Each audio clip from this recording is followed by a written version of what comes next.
welcome to Foxes and Fairy Tales.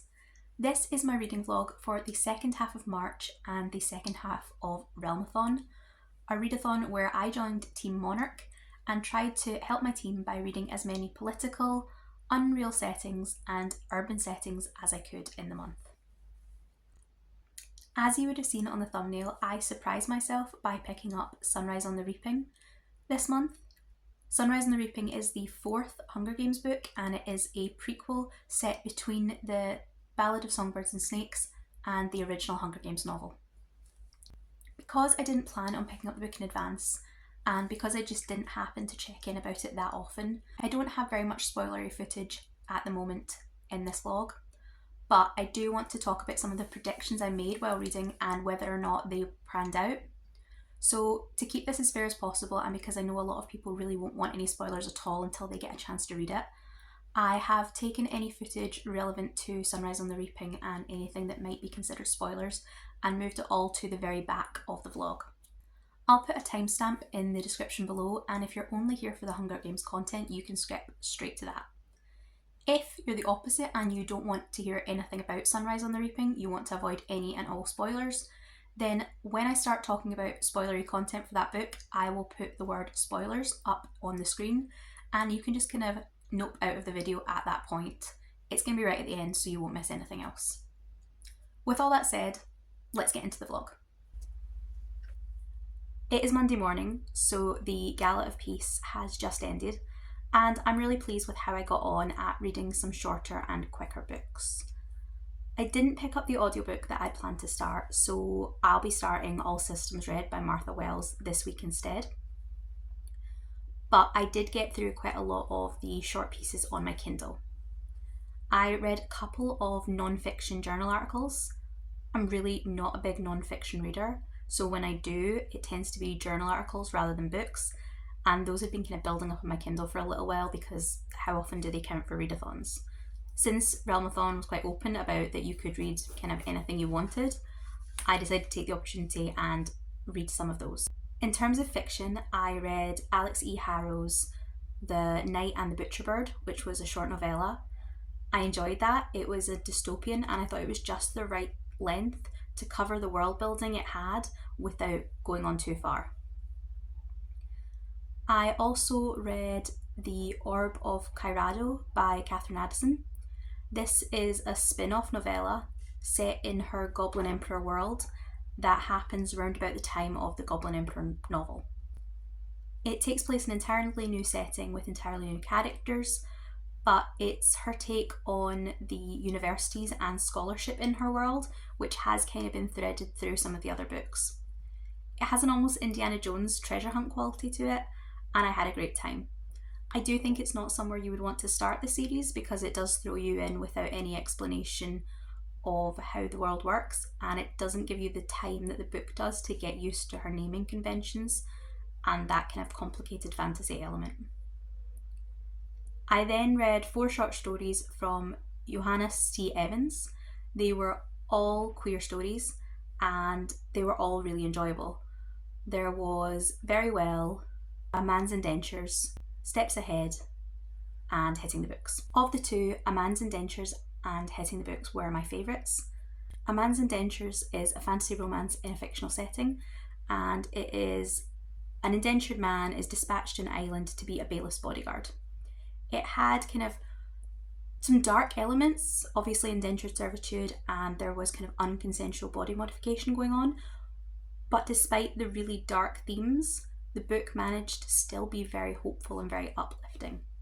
And I think it came in about 50 pages, so it's a really good one that you can read in half an hour. The other of the 4 that I would say was my kind of top 2 was Hitting the Books. This is a contemporary romance. It came in just under 50 pages, and it is a young man returns to his old school to teach and attempts to pursue his old history teacher. And again, it didn't have a huge amount going on.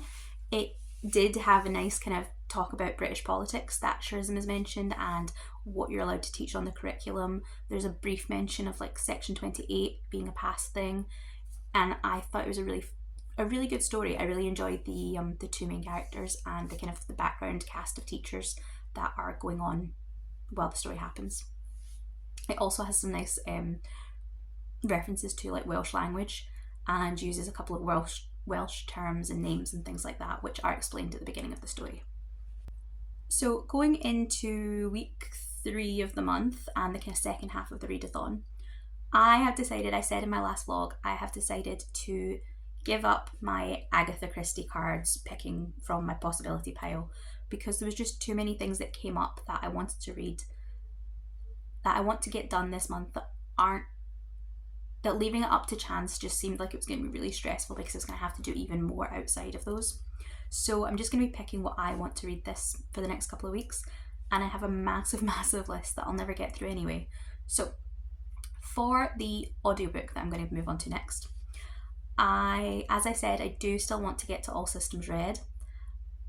I really want to try Murderbot series before the TV show comes out, and I have a couple of friends who are really big fans of it, and I want to be able to talk with them about it. But first, The Tomb of Dragons by Katherine and Addison came out this week, and as you can see, I pre-ordered a copy of the paperback, so I have it in my hand. However, because this month I was listening to The Witness for the Dead and The Grief of Stones on the audio, I would quite like to continue and get the third book read on audio as well. I really like the narrator, and I do find that he adds a lot to the stories. So although I have this copy, I think I'm going to use one of my Audible credits that's lying about and pick up this as an audio instead.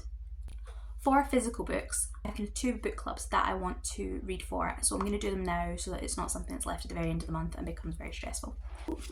The first is the Cozy Mystery Bookclub that is run by Angela Hart on YouTube. I will link it in the description below.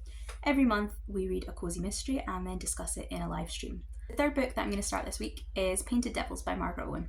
This is the third book in the Little Thieves trilogy, and I am doing the monthly read along that is run by Leandra at the TBR Zero and Margaret at the Word Nerd, where we're reading one book a month in preparation for the third and final book in the trilogy, Holy Terrors, which comes out in April.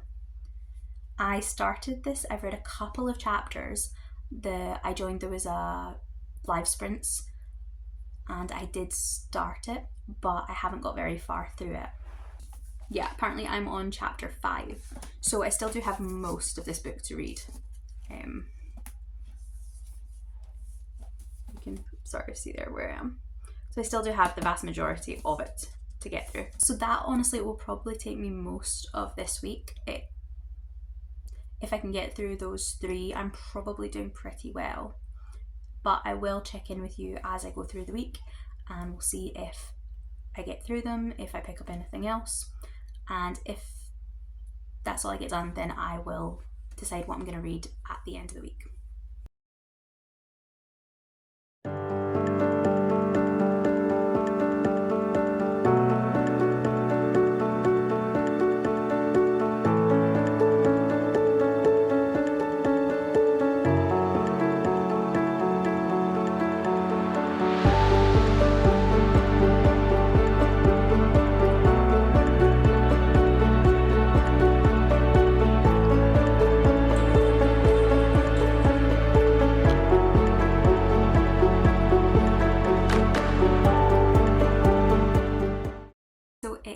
Thursday, and I've kind of been dipping in and out of different things, so I thought this would be a good time to take a break and to give you a couple of quick updates. I finished my reading of the March Cozy Mystery Book Club book pick. That was Bayou Book Thief by Ellen Byron. This was the first in a vintage cookbook mystery series, and I enjoyed this one. I think I would probably give it a 3 or a 3.5. I did think the pacing and the writing style were a little slow. It reminded me of cozy mysteries I have read that are slightly older than this is. Not old as in, Agatha Christie or like the 1930s, 50s type of old, but maybe from 10-15 years ago, rather than like this book is something that has been published in the past couple of years. I did think it worked for the book though. The slightly slow pace and the slightly, I don't want to say stilted, but the writing style,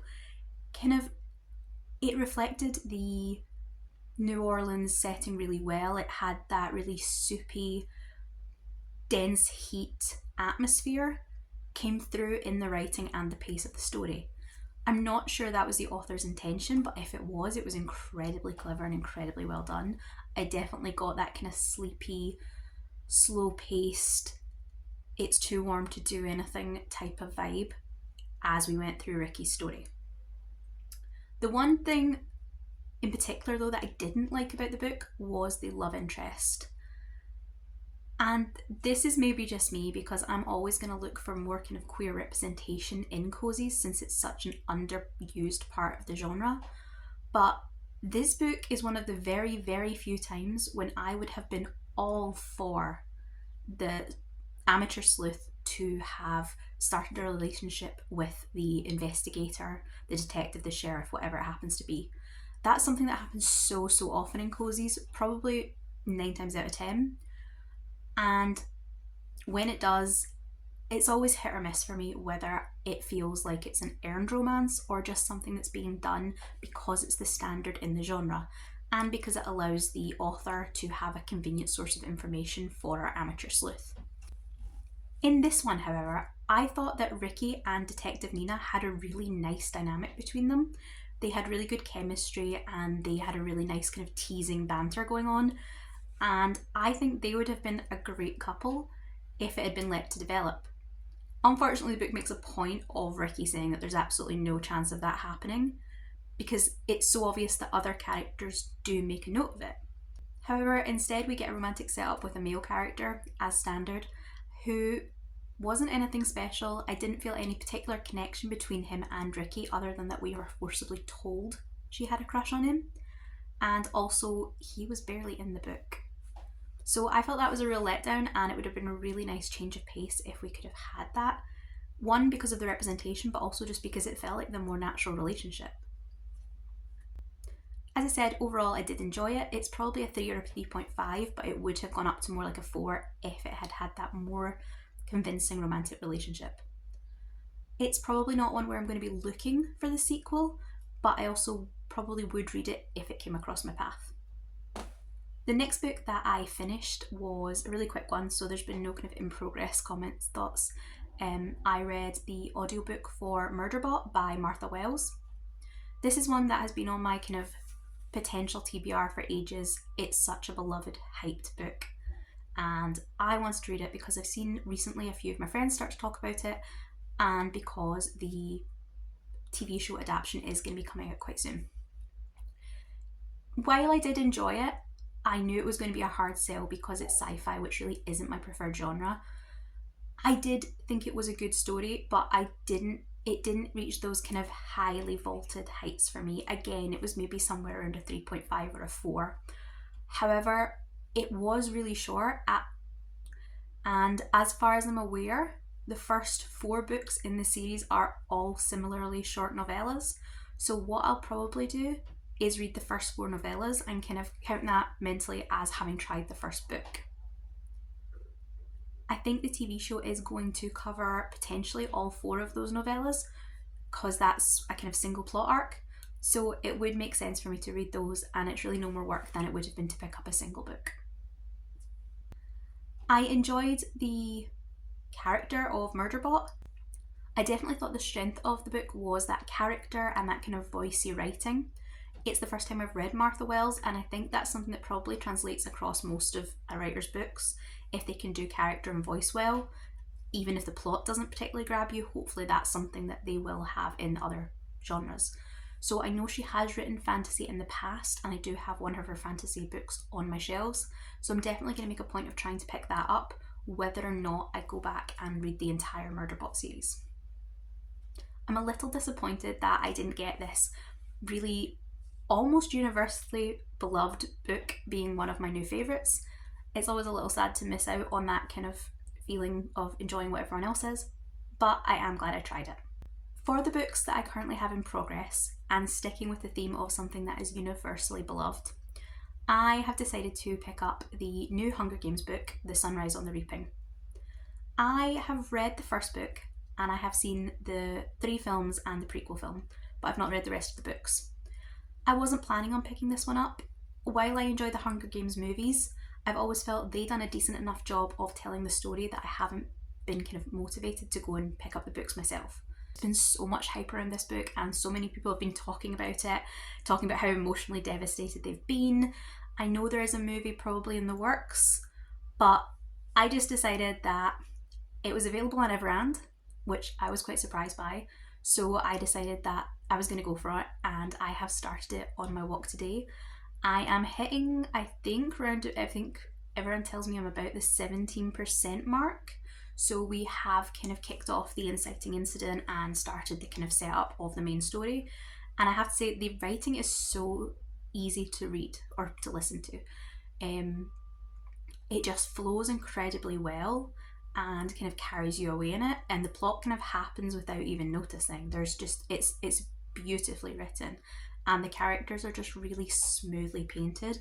It has been nice to see a couple of cameos from characters I know, or to see other characters filling the roles that I recognise, but I'm maybe not getting as much from it as a devotee of the original series would, because I'm guessing there were things that weren't in the movies that were in the books, which might be referred to.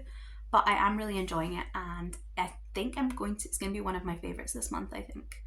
Really, I am in the middle of 3 books here. I'm listening to The Tomb of Dragons by Katherine Addison, and it's going to devastate me as much as I knew it would. I'm really enjoying it.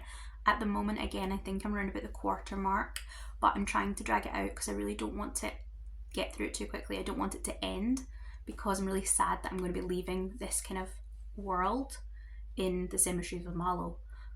I do assume from the fact there are other novellas and things that Katherine Addison will keep writing in this kind of general Goblin Emperor spin-off world, but I'm going to be really sad to leave these particular characters, so I'm taking my time with this audiobook and rationing myself to make sure it lasts the full month. Physically, I am reading Painted Devils, which is the read-along book for the Little Thieves read-along for this month. And I don't know exactly where I am, but we have just been introduced to a new character, and I love him. He's brilliant. I'm really hoping that this new character is going to be someone that will become one of the recurring cast, because I love the dynamic that he and Vanya have kind of built around essentially making fun of Emmerich, and it's a really nice kind of 3-way bantering system. And Margaret Owen does humour so well in these fantasy books, and that kind of older teen humour. It's not childish, but it also does have an element of still that teenageriness to it. It's not completely adult, and I really enjoy it, so I am excited to be continuing. Again, I'm kind of rationing myself because I don't have my copy of Holy Terrors because it doesn't come out next month, and I have a feeling that I'm going to want to dive straight in when I get there, so I'm trying to kind of eke it out as much as possible. The final book that I'm currently in the middle of reading is Where Shadows Bloom by Catherine Bakewell. This was sent to me by the publisher, and it is a standalone novel by the author that wrote Flowerheart. I really enjoyed Flowerheart last year, but I kind of felt it lacked in plot. It was all character and all vibes without having much actual action to back that up, although I did enjoy the experience. I'm only a couple of chapters into Where Shadows Bloom so far, but I do think that Bakewell has kind of tried to maybe correct for the maybe vibe heavy versus lacking plot in the first book, and this one does seem like it has a much stronger plot element going alongside the kind of romantasy vibes and setting that she's building.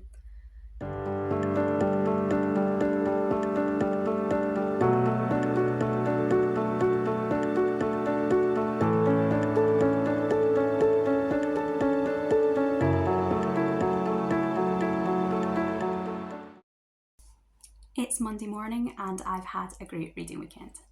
I have finished 2 books and I really enjoyed both of them. Where Shadows Bloom by Catherine Bakewell is a sapphic fantasy world, sort of inspired by a combination of maybe France and Spain, with a kind of courtly, opulent atmosphere. It's a dual POV story which flips between our kind of princess and her knight. And they are seeking refuge from these kind of shadow monsters that roam the world. And they do so by going to this kind of like courtly city, which is supposedly a safe haven. They are looking for Ophelia's mother, who has went on ahead to request that they get sanctuary there.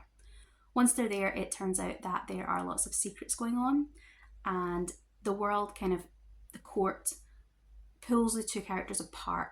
Ophelia, who again is the kind of the main character, really wants to just forget about the shadows and embrace the kind of, not delusional, but the kind of self-satisfied, inward-looking court politics. She wants to go to dances and have parties, and she doesn't want to worry about anything.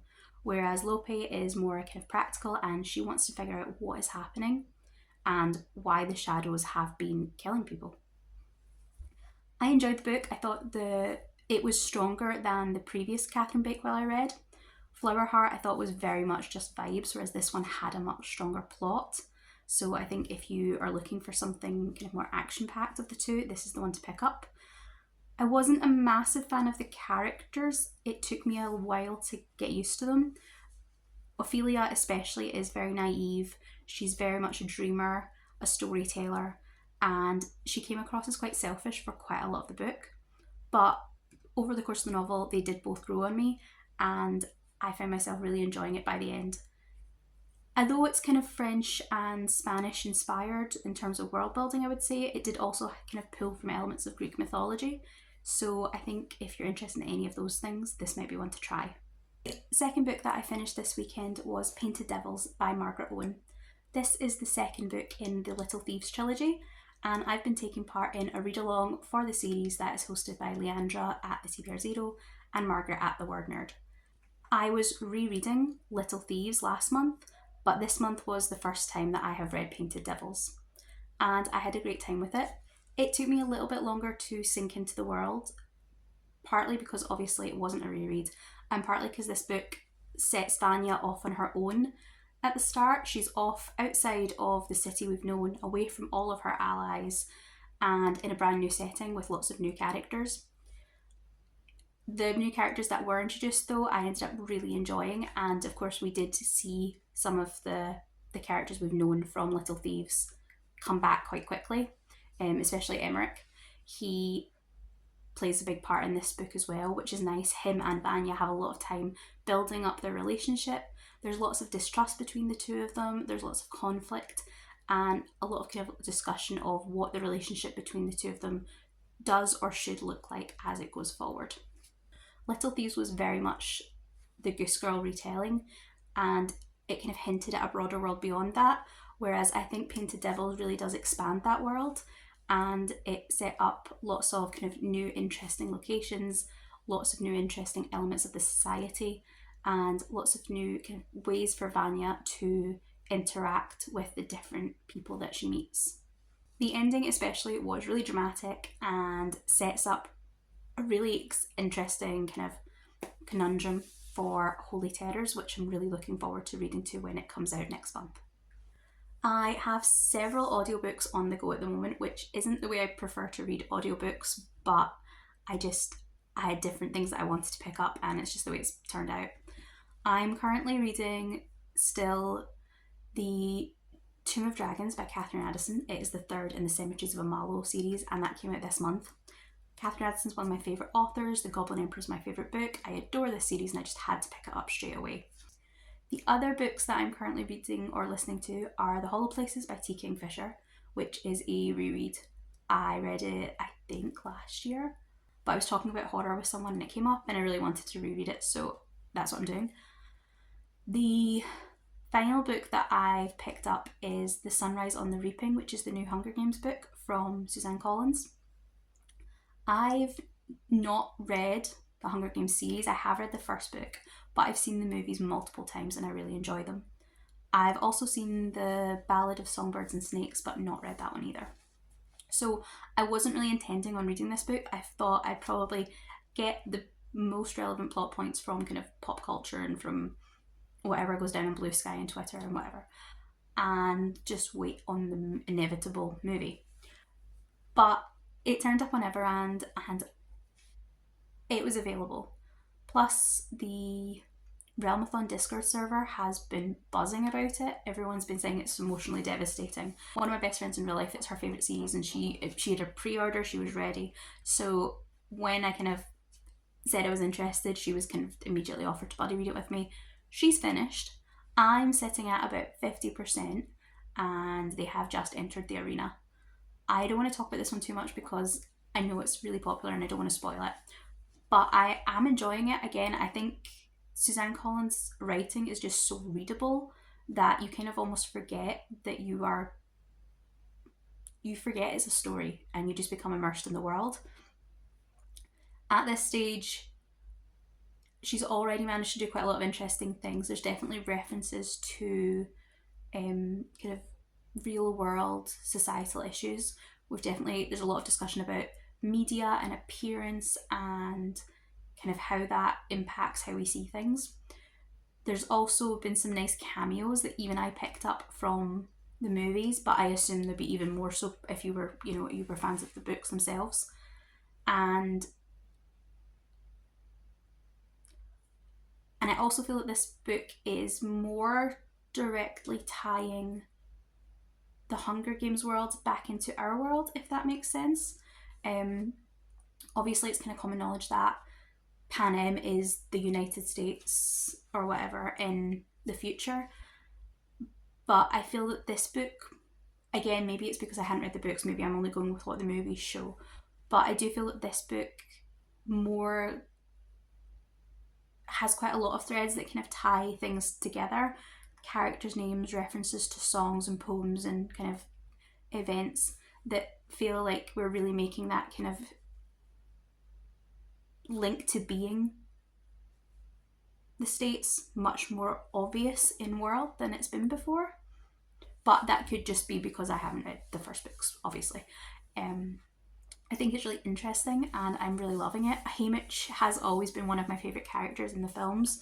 I'm a sucker for that kind of scowly, deadbeat type of character, and it's really interesting to watch the kind of the young version of the character, who obviously he is more idealistic because he hasn't gone through the horrors yet, and also he's younger, but he's also not so naive because of District 12 is such a hard place to grow up. So it is a nice balance to kind of be seeing that through his eyes. I have a couple of suspicions about things that are going to happen. I'm just not sure how they'll happen, but I kind of feel like I definitely feel there's kind of a couple of things that I think might be coming or might happen in some form or other, especially just because I've been told it's emotionally devastating. I'm waiting for something and I've kind of already kind of started picking things that I think might be the things. But it'll be interesting to see whether I'm right or whether it's a complete plot twist or whether it has the seeds of it have been lain throughout. I kind of suspect that with Suzanne Collins' world building, it'll be a kind of thing that once it happens, all the signs will have been there. But I am interested to see how we do get there. In terms of physical reading, now that I've finished these ones, I actually don't have anything that I am physically picking up, which it's been a really nice past couple of days, and I kind of want to sit out in the garden with something, like with a jumper on because it is cold, but I don't know what to do for that. My thought is that I might pick up A House of Bane and Blood and Bane, which is one of the Team Monarch captains is Brianna from Fourth Paws in a Book, and I love her channel. One of the books she has been hammering on about for quite a while now is that House of Blood and Bane, and I've seen a few people talk about wanting to read it for this readathon. I think because it's her favourite. I think it also hits quite a lot of the kind of the Team Monarch bonus points, the politics and the other world. So I might see if I can get that. I think it's available on Kindle Unlimited, and I currently don't have a subscription because I tend to kind of take it out when and as I need it. So I might take out a month on Kindle Unlimited, read that this month. Realistically, that's definitely all I'll get done before the end of the month. And then I would have it for next month, which is Magical Readathon, and I don't know if I have anything on KU that I want to read for Magical Readathon, but I could have a look.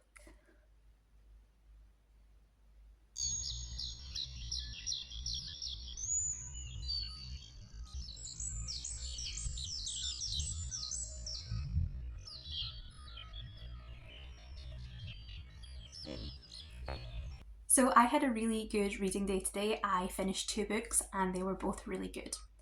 I went on a big long walk, which you might be able to tell I've got some redness around my face, but I listened to 2 audiobooks and just happened to finish both at the same time. The first book that I finished was my reread of The Hollow Places by T. Kingfisher. This was something I picked up on a whim because I'd been talking about horror with some people online and I had a notion to reread this book. I hadn't checked out what my original rating for it was when I picked it up, but I felt quite satisfied when I got to the end and went to rate it that I stand by my original rating. It's a 4-star read. I maybe would say a 4.5, but rounded down. And it's funny because although it's a 4-star read, I do think it was very rereadable, and there's some 5-star books that I know I'll never go back to. This is about a recently divorced woman in her mid-30s who goes to help out her uncle running his Museum of Wonders. It's a bit of a hodgepodge collection of weird and wacky things. There are lots of kind of fake mythical creatures, there's lots of taxidermy. It's quite a morbid but whimsical setting. While she's trying to catalogue the collection, she comes across a hole in a wall. Her and the local barista, who she has made friends with, travel through this wall and they find themselves in a sort of world between worlds. If you've read The Magician's Nephew by C.S. Lewis, then think of the pool world, and this is what they find themselves in. This world that they find, it's called the Willows, and there are all sorts of unseen horrors lurking in the world that can transform people into horrible abominations, even if they don't kill them outright. Harrow and her new ally have to try and escape from the world and then try and find a way to seal this up so that it can't infect our world. It's a really good story. It's exactly the level of horror that works for me. There are a couple of scenes that are really body horror-y and chilling, but overall T. Kingfisher keeps that kind of level of its intimidation and kind of impending dread rather than outright gore.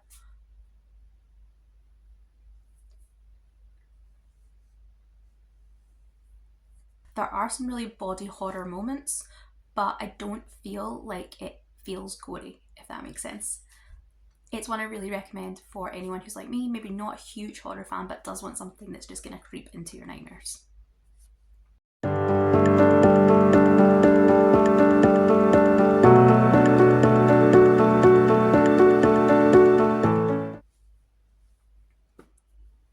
So the 3 books I finished 3 books just under the wire, and I have to say I'm so glad that I had just started a couple. I was partway through one, I'd just started another, and I'm so glad that I had, because I think if I hadn't, then when I finished Sunrise on the Reaping, I would definitely have hit a reading slump because I wouldn't have known what to pick up next.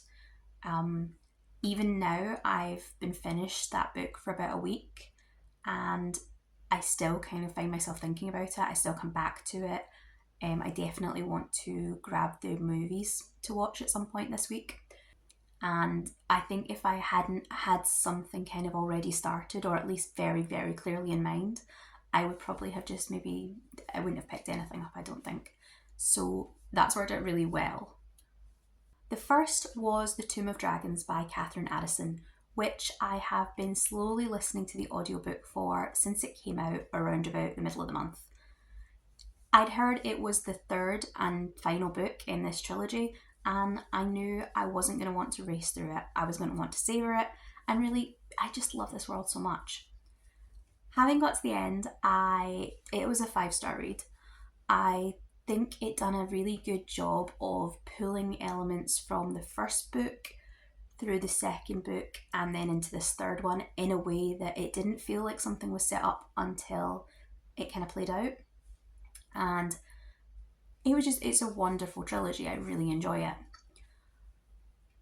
This book, although it did have satisfying payouts on some of those things that had been pulled through, it also surprised me in a way that I wasn't expecting from the series. The romance that I had been expecting to build, that I had in my head, I had seen building up over the first 2 books, was kind of flipped on its head in this one and turned into a completely different type of relationship, but that I really enjoyed. I wasn't expecting to like having the romance I'd been rooting for kind of changed into something new. It's certainly not devalued, and the relationship that the 2 characters have feels as important as the romantic relationship we might have had, and it's a really good example of a platonic friendship that we don't tend to see in these type of books. So I actually ended up really enjoying it, even though it completely wasn't what I expected. And also Katherine Addison does start, I think, to set up a different romantic angle with a character that I hadn't been expecting there to be one with, but that could play out in the future. Which, although this is a trilogy and the book definitely wraps up this kind of chapter in Kelleher's life, I do think you could do a sequel series around this character, and I really hope she does. That's not to say that there were kind of anything that I felt was left undone. The Cemeteries of Amalo has definitely been wrapped up nicely, but I feel Kelleher's story outside of that, we could have a sequel trilogy or something that kind of follows his adventures after these books have been done. And as I say, I really, really hope that happens, because I would happily read another set of books in this world. The second book that I finished up just in time was House of Bane and Blood by Alexis Minard. This was Brie at Four Paws in a Book's it's a book she's been raving about and recommending for as long as I've followed her channel, and since she was one of our Team Monarch hosts, I just thought it was a great opportunity to try it out and to see what all the hype is about. I enjoyed it. It was very fast paced and it was very easy to read. I think it maybe suffered from the fact that I was reading it while listening to The Tomb of Dragons and having just finished Sunrise on the Reaping, because there were points where the writing felt obviously writing to me. Like, I was very aware of the writing style, and I was very aware some of the words and phrases would just kind of throw me out the story. There were a couple of points where I felt the phrasing was slightly awkward or clunky, but I did have a good time with it. Having looked it up, it is the first in a duology that is a companion duology. There's 2 duologies, and this is the first book in one of them, and then it's the first book in the 4 books as well. I would probably almost definitely pick up the second book in this duology, just because there's only 2 of them and it was pacey, and then I would decide whether or not I was interested in reading the sequel duology. I wouldn't commit to that one off the strength of this, but I definitely would finish this first duology. The last book that I finished was kind of unexpected. I needed something as an audiobook before I could start my April reads, and I wanted something quick and quite light compared to all the politics and fantasy I've been reading. So I picked up Upside Down by N.R. Walker. It was about a librarian and a computer security expert, and they meet on the bus and they bond over audiobooks. And both characters are asexual. One is very much, he's comfortable with his sexuality, he's actually running one of the support groups. And the other character is very new to this kind of vision of himself. And there's not a lot of conflict, there's no kind of third act breakup. It's very sweet and it's very enjoyable. I had a great time with it, and I would definitely read more of N.R. Walker's work in the future. So that is the end of my Realmathon vlog. That is the end of my Realmathon experience. I have had a great time with this readathon this year. It's the first time I've taken part. I've seen it kind of do the rounds in the past, and I knew that people got super enthusiastic about it, but I had never got around to doing it myself. I definitely think I would take part again next year, although I didn't intend to get super competitive this month. I thought I would keep my reading to quite a low level because it sits in between the Get a Clue in February, which was very impulsive. It was you had to keep up with the prompts as they dropped. You kind of didn't have a say in how much you read.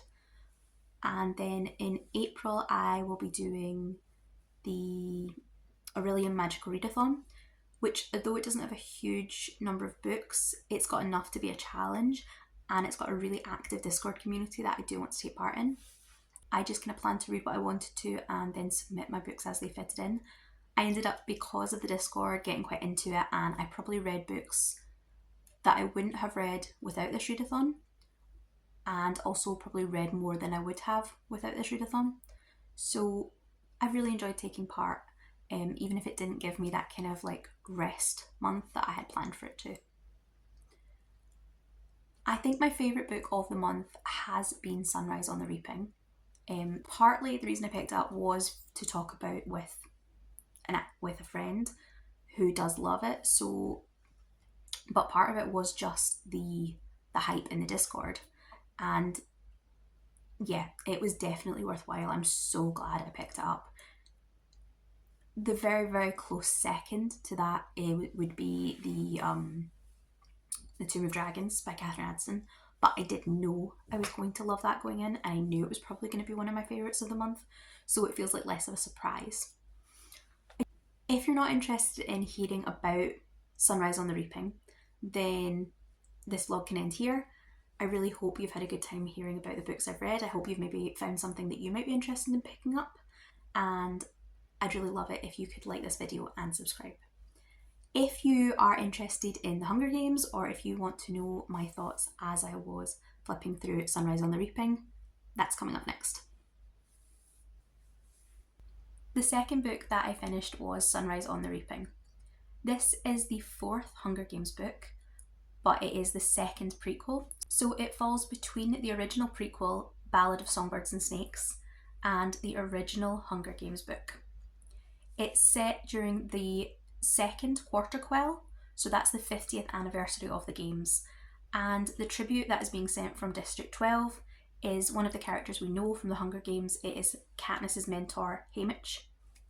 Haymitch has always been one of my favourite characters, so it was really interesting to get to see how he became the man he is.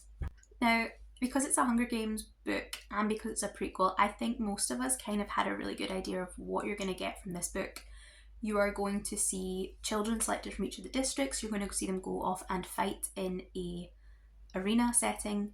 And the chances are you're going to lose basically every character you care about. So I think it's really impressive that despite all that, Suzanne Collins still manages to deliver a book that is full of tension and full of intrigue. I spent the whole book wanting to see what would happen next, despite the fact that I had a fairly solid guess of where that ending was going to be. And even though as we crept towards this kind of inevitable tragic conclusion, it was still really interesting, really enjoyable, really horrifying to see the steps along the way that we might not have, that I didn't necessarily anticipate. Suzanne Collins' writing is very readable, it's very easy to get yourself caught up in, and it doesn't feel like it's any effort to engage with. I think her writing is very smooth, and she's skillful at what she does. Her character work in this one was also incredibly good. I think it would have been easy to make Haymitch a caricature of himself, or to make him a really generic, heroic character. or even falling into the trap of writing the male characters she's written before and creating another Gale or Peeta and then just slapping Haymitch's name on it. This didn't feel like that. She created a completely distinct character who feels different enough from the Haymitch you know in the Hunger Games book to believably be that man that's had 25 years of disappointment and guilt to get him there. It wouldn't have been believable to see Haymitch as we see him in the Hunger Games be who he is at 16. Similarly, it wouldn't have been believable if he'd been a completely different person. There are still moments where you see flashes of the two kind of overlapping, and you see how the things that he is going to go through do change him into the man he becomes. There were a lot of cameo characters in the book, people that we have seen in later books popping up in smaller roles and moments. We see President Snow, we see some of the victors from other games who come back for Katniss's Quarter Quell, and we see some of the names that we might recognise from around District 12. We also though had a whole cast of characters that going in, you know they're not going to be getting out of this. This version of the Games Reaping has, to celebrate it being the 50th anniversary, has a double reaping, so there are 2 boys and 2 girls going from each district. So we have 48 characters that we are getting introduced to when we know that Haymitch is probably the only one that's coming out. This means that it would be easy to paint these characters in really broad strokes, and readers are probably disinclined to attach themselves to them too firmly. I know I, for instance, kind of knowing that most of them were going to die maybe wasn't as attached to them as I might have been if I didn't know the outcome. So the fact that by the time we got into the bulk of the story, I was really attached to these characters and thus had that kind of inevitable dread creeping in, I think was another really good testament to Suzanne Collins' writing. She manages to create these characters that they don't necessarily get a lot of time on page just because there's so many of them, but even within those short moments and broad strokes, she creates characters that feel vivid and feel alive and feel like people that you're going to miss. So while I was reading, I came up with a few things that I was kind of thinking might happen along the way. I took a note of them until I hit about the 50% mark, and I thought it would be fun to go through them and see what did or didn't happen. So one of the first things that I thought, and I think that everyone probably thought going into this book, is that Haymitch's mum, his brother Sid, and his girlfriend Lenore probably aren't going to make it. In the book, by the time Katniss meets Haymitch, he is an alcoholic, he's very, very jaded, and he seems to have given up on trying to become better or to change the world. I think it was fairly obvious that he was going to lose people he really cared about, and I don't think there's any prizes for working out that those characters were going to die. I think it might have been more surprising if they hadn't. So although I got that one right, I'm kind of going to call that an easy win. Something that I thought might happen as we went through was after the chariot scene when Luella dies in the horse accident and the new character is brought in to replace her as a body double. At this point I thought we might harken back to Haymitch's brother and Lenore. At first I thought maybe Sid might get brought in as a new tribute despite him being too young. Or I thought that maybe the girl that would replace Luella, I thought that perhaps Lenore Dove would be brought in and then there would be a kind of clash between the two of them in the arena. That might have darted too close to being like Katniss and Peeta's story though, so I can see why that maybe wouldn't have worked.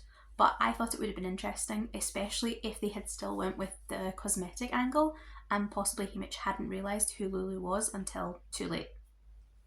Another way that I thought Sid might have came back around into the game was through President Snow. When President Snow talks to Haymitch after the chariot scene and kind of gives him that big nudge nudge wink wink, you should behave yourself or I can do horrific things to your family moment, I wondered if perhaps Sid would be taken from the district and sort of adopted or rehoused in the capital, and that we would see them kind of how they were pulled apart and it would be a kind of fate worse than death type thing, that his brother would become something symbolic of the capital.